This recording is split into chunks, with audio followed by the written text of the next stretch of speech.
Welcome to Talmudic Treasures. Today we're learning Ketubot page 73, which discusses that at the time of the Kedushin, it's possible that when he proposes to a woman, he may make a condition. And he may say, on condition that my wife does not have all these different vows, and she forbids all these different things upon herself. That's something which a man may not want, to live in a relationship where he has a wife that has so many restrictions. And in fact, it says that if it turns out that she has these vows, then it's not a valid marriage, to the point that there's no need for him to give a get, a divorce document, because since the condition was that she will only be married to me if there are no vows, once that condition is not fulfilled, obviously that means that it was never a marriage to begin with. Now, it used to be that people would be able to get married to more than one woman.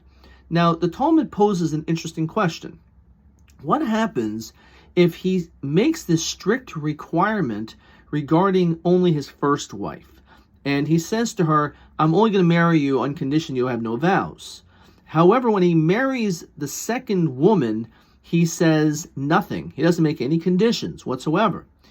And it turns out that the second wife actually does have vows. Now, on one hand, we could look at it and say, well, he didn't say anything. Since he didn't say anything to her, so therefore, it's obviously not something which bothers him regarding her. However, when it comes to the first woman, so he made that stipulation.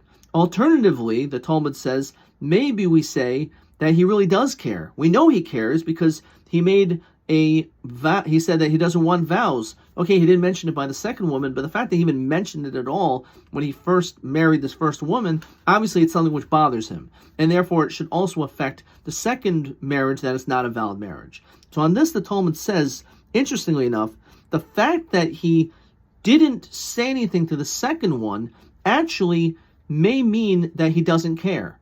So then why would he make a distinction between the first woman and the second?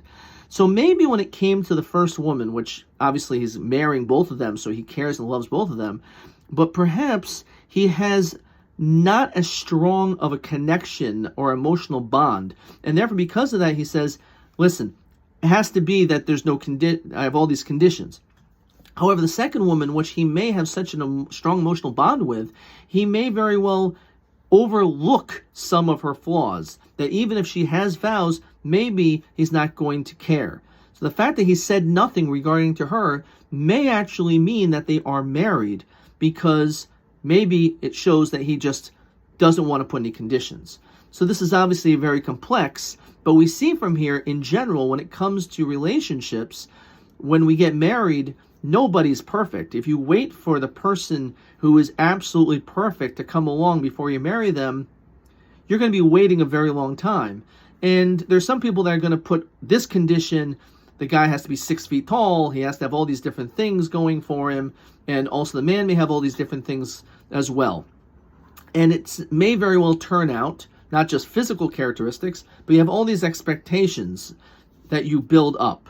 But the reality is that if you have a very strong emotional connection with that person, even if not necessarily everything is so perfect, but one is, now that they're married, able to overlook certain aspects because they have a strong emotional connection. And the Talmud here is teaching us this message, that it's very possible that just like this second relationship where he didn't want to make any conditions, is because he may have had a stronger emotional connection. And that's what a person needs to focus on.